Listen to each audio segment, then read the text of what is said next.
Sampai jumpa dengan kesaksian iman tanpa batas Trisno. Pada siang hari ini saya akan bersaksi kembali tentang kehidupan saya. Bapa yang di surga, ya Tuhan, hamba-Mu berdoa ya Tuhan untuk hamba-Mu boleh bersaksi tentang kebesaran bersama Engkau. Hidup hamba-Mu ini boleh bersaksi, kuasai mulut dan hati hamba-Mu, biarkan apa yang keluar dari mulut hamba-Mu itu semuanya adalah hikmat daripada Engkau, Bapa. Terima kasih Tuhan Yesus, selalu menyertai hidup saya dan selalu menggandeng saya dan selalu memberi kekuatan kepada saya untuk selalu bersaksi dan bersaksi menjadi saksi-Mu Tuhan. Terima kasih Yesus, haleluya, amin. Saudara-saudara semuanya, pada siang hari ini saya akan bersaksi betapa besarnya penyertaan Tuhan di dalam kehidupan saya. Sebetulnya Tuhan itu mempunyai proses di dalam kehidupan setiap manusia, anak yang dikasihinya. Itu sebetulnya Tuhan itu sudah mempunyai rencana di dalam kehidupan kita untuk melakukan kehidupan kita di dalam dunia ini. Karena kita tahu kita dilahirkan di dalam dunia ini, diciptakan untuk menjadi saksinya yang hidup, untuk kebesaran nama Tuhan, agar nama Tuhan boleh dimuliakan, nama Tuhan boleh ditinggikan melalui kehidupan kita masing-masing. Pada dasarnya setelah sekian tahun dalam kehidupan saya disertai oleh Tuhan.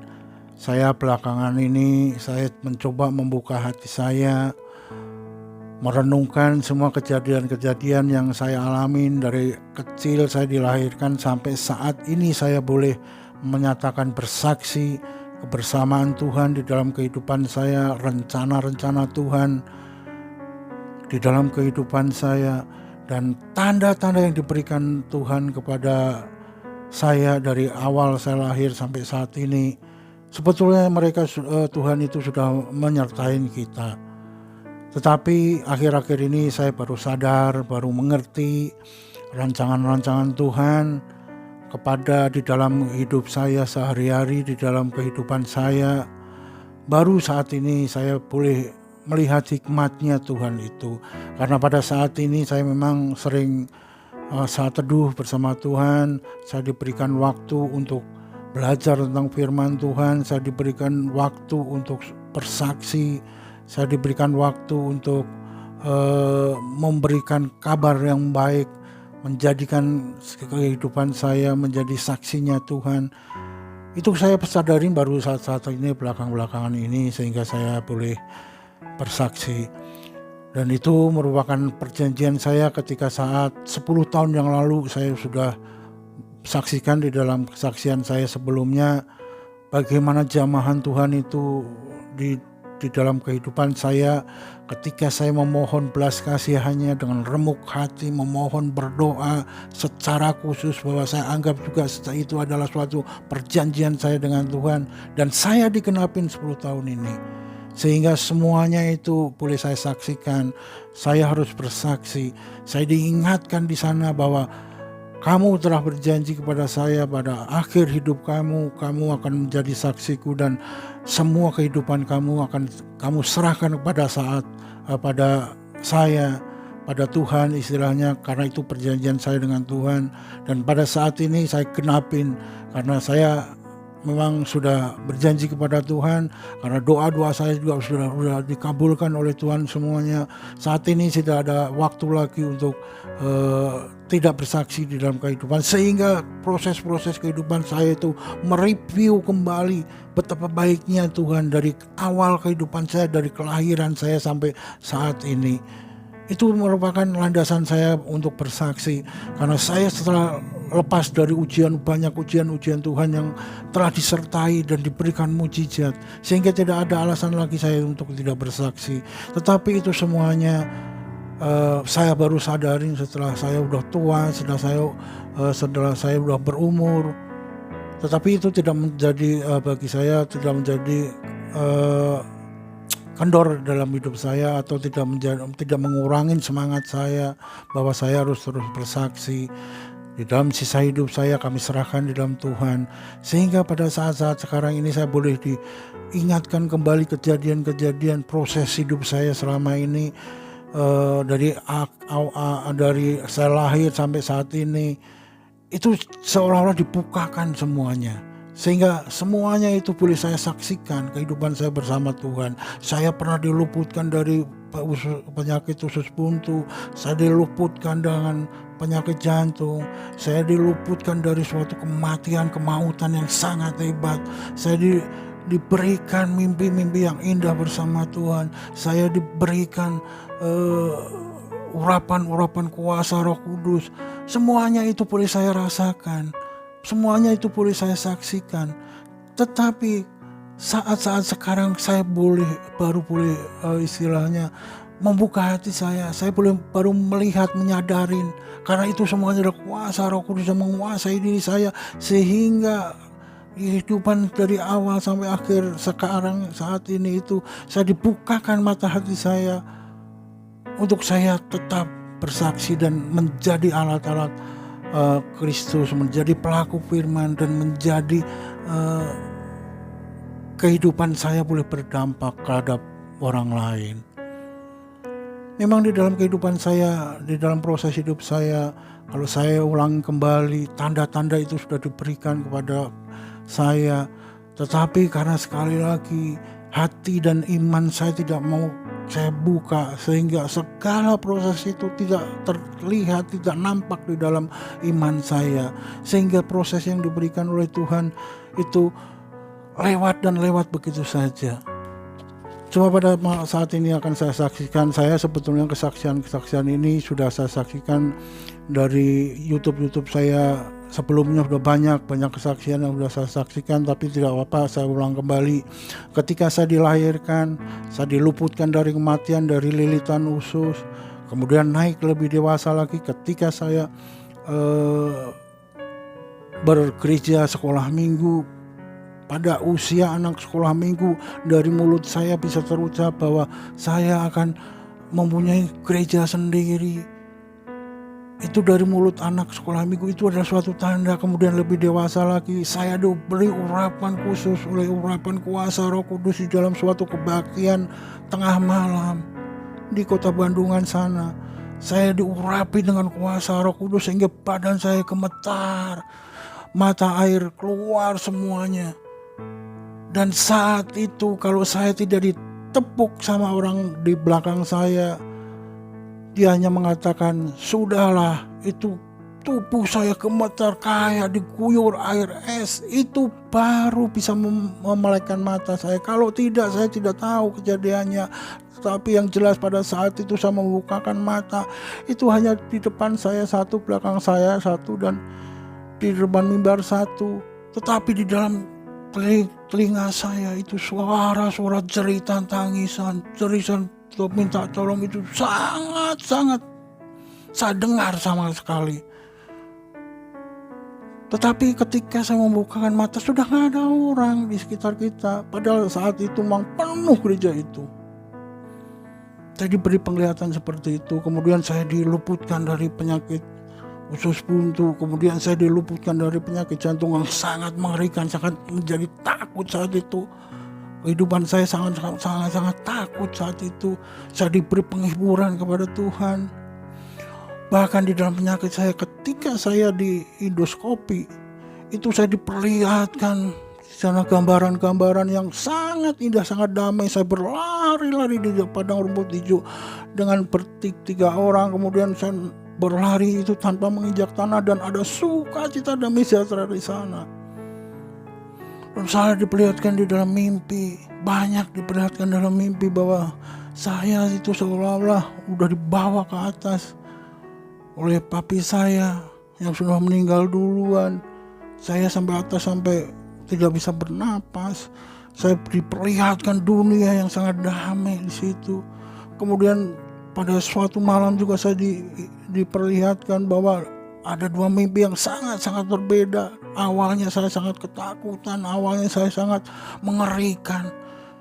Ketika bangun, tubuh saya udah keras, kaki saya udah keras semuanya. Pada saat itu saya sakit. kaki saya udah susah digerakkan. Kemudian saya berdoa. Setelah berdoa saya diperlihatkan, malam itu juga saya diperlihatkan bahwa saya ditidurkan dengan nyenyak di pangkuan Tuhan Yesus. Banyak penglihatan yang ditunjukkan kepada saya. Sehingga kemarin juga ada suatu jamahan kuasa Roh Kudus di dalam altar kor. Saya dijamah oleh pendeta orang dari luar negeri Filipina. Saya terpental ke belakang. Ada kuasa Roh Kudus di sana. Sehingga saya boleh menyebut nama Tuhan Yesus. Itu yang membangunkan saya. Itu semua adalah proses-proses Tuhan kepada kehidupan saya sehari-hari. Cuma karena memang hati saya tidak membuka, tidak merenungkan semua kejadian itu. Kejadian itu lewat saja. Cuma belakangan ini karena saya sering intim kepada Tuhan, sering dengar dengan firman, sering mendengarkan khotbah-khotbah baik yang di YouTube, baik yang di media sosial. Kemudian di dalam gereja-gereja khotbah-khotbah, di dalam pelajaran-pelajaran di dalam gereja kita ikutin semua. Dan terpenting kita saat teduh dan selalu berdoa. Di situ dibukakan semuanya. Di situ diberikan, dibangkitkan kembali, diungkit kembali kejadian yang lama, seolah-olah itu proses Tuhan yang sudah dari awal diberikan. Cuma karena tidak ada tanggapan dari saya, tidak ada perenungan di dalam diri saya. Dan pada saat kesesakan, pada saat ujian itu, kita lebih dekat kepada Tuhan, kita lebih intim lagi pada Tuhan. Hal seperti itu dibukakan semuanya. Sehingga kita boleh melihat kebesaran Tuhan, kita melihat hikmat Tuhan, kita boleh melihat rancangan-rancangan Tuhan yang sudah dirancangkan terlebih awal. Untuk saat ini saya berserah diri. Dalam sisa-sisa hidup saya ini, saya katakan di dalam hati saya juga, saya belum terlambat. Walaupun memang sudah usianya sudah cukup tua ya. Dan kemarin juga ketika saya sakit, saya mengalami doa yang benar-benar berdoa saya dengan hati yang remuk. Saya diingatkan kepada doa Yeskel pada saat itu. Ada nabi yang sudah mengatakan bahwa hidup kamu sudah tidak lama lagi, kamu akan mati. Kemudian Yeskel menangis, meratap, bercerita, berserah diri, dan menyerahkan semua kepada Tuhan dengan hati yang remuk, dengan hati yang sungguh-sungguh. Sehingga Yeskel dikabulkan. Dia tidak akan mati, tetapi diberikan usia yang lebih panjang, 15 tahun lagi. Itu sempat memberi kekuatan bagi saya ketika saya sakit. Dan itu jawaban seperti itu saat saya bergumul, saat saya berdoa, dijawab oleh Tuhan. Untuk itu sudah tidak ada alasan lagi untuk saya tidak bersaksi, tidak menyaksikan kebersamaan Tuhan di dalam kehidupan saya pribadi. Bahwa Tuhan itu sangat ajaib, Tuhan itu sangat merencanakan, Tuhan itu membentuk kita. Cuma kadang-kadang kitanya, karena pengaruh-pengaruh dunia, karena kedagingan kita, ego kita, itu semua menutup semua hikmat Tuhan. Puji Tuhan, pada saat ini saya dibukakan, saya diberi perenungan untuk sisa-sisa hidup saya ini. Kami serahkan di dalam Tuhan hidup saya ini saat ini. Dalam sisa hidup saya ini kami serahkan dalam nama Tuhan. Silahkan bentuk Tuhan, silahkan pakai Tuhan. Karena saya saat itu sudah berjanji bahwa hidup saya setelah Engkau genapin semua doa-doa saya, itu adalah milik Engkau sepenuhnya. Khusus milik Engkau. Saya serahkan hidup saya. Saya akan berserah diri. Engkau apapun yang terjadi di dalam kehidupan kedagingan saya dunia ini, saya sudah tidak mau tahu. Yang penting saya hanya melihat kebesaran dan rencana Tuhan, bahwa di rencana Tuhan itu ada ya dan amin. Di rencana Tuhan itu ada damai, sukacita, ada pengharapan. Dan terlebih di rancangan Tuhan itu ada suatu hidup yang kekal. Itu yang saya pegang saat ini.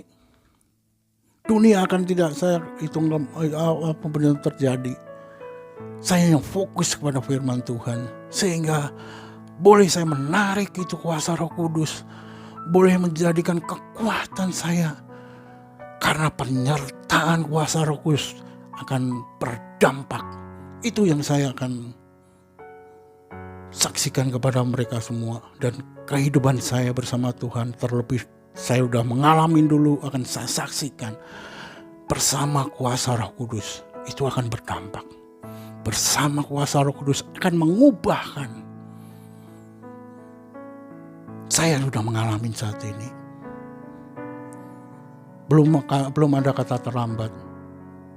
Sehingga saya sekarang berserah diri, saya dengar-dengar dengan Tuhan, mencari hikmat Tuhan untuk melakukan kehendak Tuhan dan firman-Nya ada di dalam kehidupan saya.